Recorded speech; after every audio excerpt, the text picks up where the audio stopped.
welcome to Samarth by Hyundai in partnership with NDTV. Over the last few months, we've spoken about issues around accessibility and inclusion for people with disabilities. Issues that have ranged from inclusive education and universal infrastructure design to mental health and the portrayal of disabilities in popular culture. Today, we talk about technology and how its proper application is an important driver for promoting inclusion. Assistive technology has the power to break down barriers and provide equitable opportunities for everyone.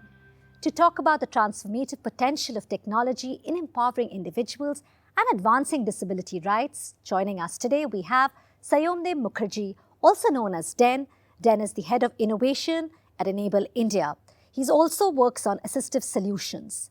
He's an award-winning actor, award-winning radio jockey and an author.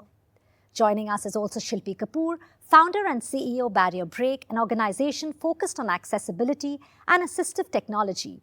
Shilpi is a well-known advocate for inclusive design and digital accessibility. We have with us Professor P.V. Madhusudan Rao, Professor and Dean IIT Delhi and founder Assistive Lab IIT Delhi. Thank you all so much for joining us. To begin with, then there's been a lot of positive change when it comes to disability and inclusion over the years. Have these changes come to technology yet? Is technology, whether it's physical devices or online spaces, being designed to be inclusive or not yet? Technology started not now. Technology started years back. I still remember that I used my first computer in my school in Kolkata in 1990. And that was the auto-scanning software. Auto-scanning means that one guiding light would go and you need to click on that to make sure that writing happens. So technology has evolved. So during that time it was West-centric. Now it is becoming India-centric. And that is the key change in the ecosystem that is happening now. So the change is happening. Obviously, positive. Positive change. Yeah. And positive change comes with lots of hard work. And last 3 decades has been a tremendous 3 decades of change in the disability sector. Very good to hear that. In fact, we have Shilpi, we have Professor Rao. Professor Rao, you're the founder of the Assistive Lab in IIT Delhi. And you've mentored so many assistive device startups, let me put it that way. If I can ask you, well, these assistive devices not just help people with disabilities, how much does it empower them? I think it empowers a lot. If you really look at one of the key things for people with disabilities is an employment. And employment actually requires education, and mobility is a precursor to education. So if you look at all these 3 aspects, whether it's employment, education or a mobility, assistive technologies have done a really great job. Okay. So it empowers almost in every walk of life. The idea is that when we look at technology as particularly, we look at assistive technology sitting between somebody who is considered as economically and socially dependent to somebody who is economically and socially prosperous. So assistive technology sits between the two. Okay, so since you've said, how it empowers, and you also got the economic aspect, Shilpi, I want to ask you here, Barrier Break works to make the digital landscape, accessible and enabling. Professor Rao also just spoke about the economic aspect. Beyond inclusion, accessibility, there is also this economic benefit. Can you tell us how and what the connection is? So firstly, I'm just going to, take on from where Professor Rao started. Sure. So on an accessibility perspective in assistive technology, a lot of us don't realize that there is assistive technology in our hands already there. It's already in our phones, it's already in our computers, right? And then it gets extended with additional assistive technology that you might require. So when you think about the economics of it, right? If every person with disability in the country would go out and shop, right? Just imagine the economy of scale out there, right? Just look at the economics of what we're working with. Yeah. And that truly is where accessibility starts to kick in, right? Because today we are living in a digital economy. Yeah. We're living in an economy where every one of us is shopping in our hand, listening to news on the hand, entertainment, education, everything is at the touch of a button today. Now, if every one of these tech providers would start considering inclusion at the start, then all of this amazing assistive technology that's being created will actually be able to integrate with mainstream technology, and the economies of scale will be, amazing. Yeah. I think what we really need to do is we need to look at people with disabilities as, a part of our economy, a part of our population. Very often we look at it as charity, whereas if we start looking at them as how can they become our customers, how can they add value and add to our business value, you'll start to see a shift. Yeah, and also, like we spoke, it'll also empower them. I think the whole 100%. The perspective from charity, has to change. Yes. And just think about a simple thing, right? You and I can book our taxi, right? Now, tomorrow, if every person with a disability does not have to ask somebody else to book a taxi for them, right? That is empowerment at another level, right? So take away that dependence and give them that independence, and that I think is the true power of technology and its independence that it can provide. So I think the integration, I think that's very well put. That's very important with mainstream technology. Den Enable India is a pioneering organization which has been working for the last 25 years. You work at the grassroots level with, when it comes to innovations. Tell us about, how much has that scaled up when it comes to people with disabilities actually working on assistive technology, not just for themselves. How much has that changed? How much innovation in that field? So, I'd just like to say a narrative change, that is assistive solutions is the larger umbrella, and assistive technology or any other solutions come under assistive solutions, because without solutions no technology can happen. Okay. So in that scenario, what I can say is that people in the grassroots level are solving their problem which we don't even know. We won't have known unless COVID had struck. Okay, during COVID, we started a project where we started to collect small solutions videos from the grassroots level and made it a competition form, because again, taking from ma'am, we wanted to have non-charity mindset and a right-based mindset, but with a competitive in nature. Okay, and also we wanted to have a pan-disability point of view. Okay, so we started to have that program. This would be the 5th year, and what has been seen in there, that from the grassroots level, people are working out solution to overcome their barriers. People with disability and ecosystem. So what happens when we collect them? Okay, we have 4,500 assistive solutions in video form. So when we started working with AI, we never thought that AI can help the grassroots people. But with Dish, we are having this immense scope of touching each and every individual in the ecosystem of disability to get solutions from around the world and interchange the ideas from each other around the world in a global way. Absolutely, and like Den said, solutions, I think assistive solutions. Professor, if I can ask you here, what role, according to you, do assistive solutions play to overcome barriers to education, employment, or just day-to-day activities? I think there are many. Particularly look at, let's say, a school-going children. Let's say somebody who is visually disabled. Now, there are many things which technology can do. For example, you can make classroom accessible for the student. You can make, for example, the text which is accessible to the people either through voice or let's say through braille.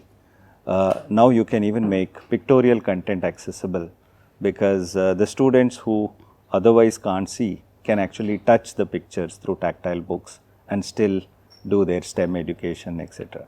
So if you really look at the way technology has penetrated, whether it's education, mobility, activities of daily living, entertainment, I think you see the number of assistive technologies which have been rolled out in last couple of decades. and I think it's making a tremendous change. So a change is happening. In fact, Barrier Break developed Newshook, right, which is the first inclusive online platform to get news. Can you tell us more apps like this, which actually bring about inclusion?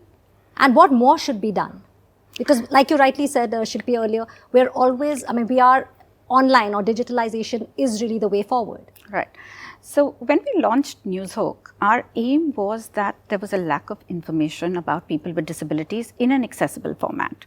So for example, if a blind person needed to access a news website, a large number of them were inaccessible to them, right, with their screen readers.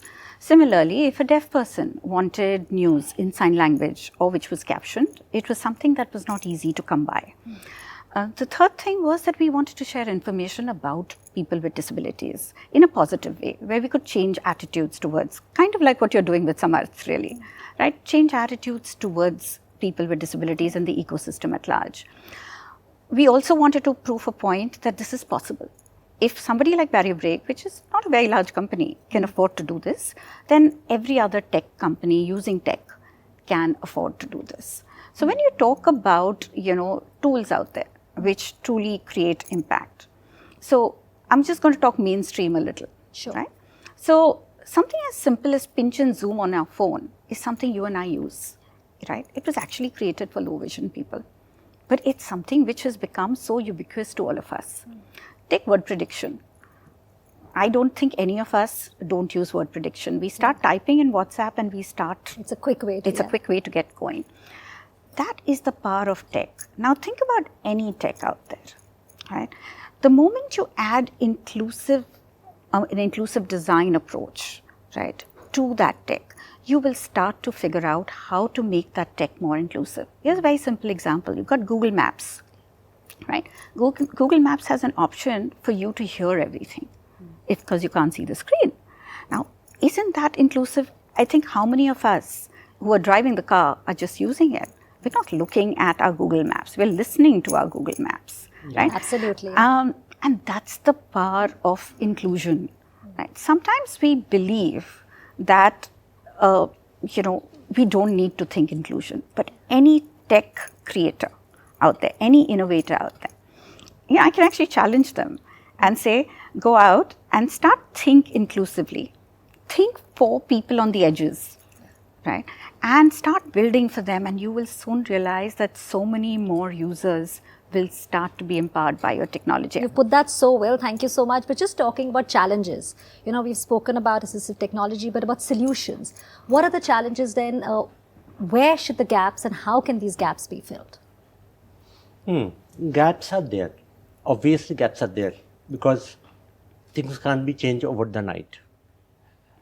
So, for example, in last 10 years, it had been a magical journey in India because disability discussion started from the very top hierarchy in the political framework. So the gaps can be fulfilled from that part, showing more intent, more narrative. क्योंकि एक बात होता है हिंदी में, ये दिल मांगे मोड़. जब आपको कोई कुछ अच्छा देते हैं तो आपको और भी अच्छा पाने का ये होता है, इरादा होता है. तो you want more. So yes, it has to be a responsibility in the both ways. I believe strongly that government and non-government partnership is the road ahead, including companies which are wonderfully empathetic towards the journey of people with disabilities and development of the economy of India and increase the productivity of each and every individual that is there in the disability ecosystem amongst persons with disability. And then again, going back to what you said, Dil Mange Mo, it's the intent, it's the heart. Well, on that note, we're going to be taking a very short break. Stay tuned for more on our special show, Samarth by Hyundai, in partnership with NDTV.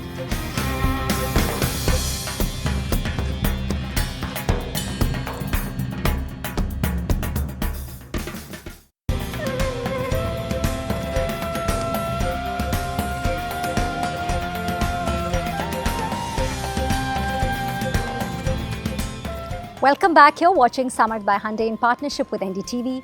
And today we're talking about how technology can be a game changer in empowering persons with disability. In this segment, Shilpi, I'll start with you. We want to talk about solutions and, how can technology be designed in such a way that we're keeping inclusion in mind from the very beginning, and not just assistive technology for persons with disability, but mainstream technology, which you have spoken about. So tell us, what are those designs which should be kept in mind from the very beginning, and not just keeping people with disability or the disabled in mind? So I think the first thing you have to do is you've got to start with an inclusive mindset, right? When you define your target audience, don't forget people on the edges, like I spoke about earlier on, right? We tend to forget them. It might be women, it might be children, it might be people with disabilities, women with disabilities, children with disabilities, elders with disabilities, etc. So think about people around the edges and how they're going to use it, your product. When you go out and actually work on your product itself, right, and sit down and talk about how other people can use that product. Stop thinking from a perspective of a design board which only thinks about how you're using it, but think about people beyond that. So that's the first thing I tell people. The second thing I tell people is include people from different walks of life, right? Bring them into the pool of conversation, right? And I have a very simple mantra. I might be oversimplifying it, but the way I look at any product is, if I can't see it, can I hear it or touch it, right? If I can't hear it, can I see it, right, or touch it? If I can't touch it, then can I speak to it?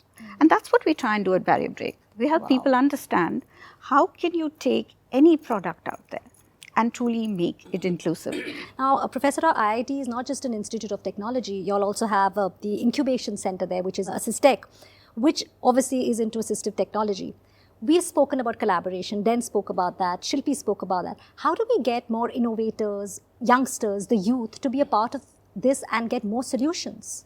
Yeah, I think it's also happening naturally now. I'll just give an example.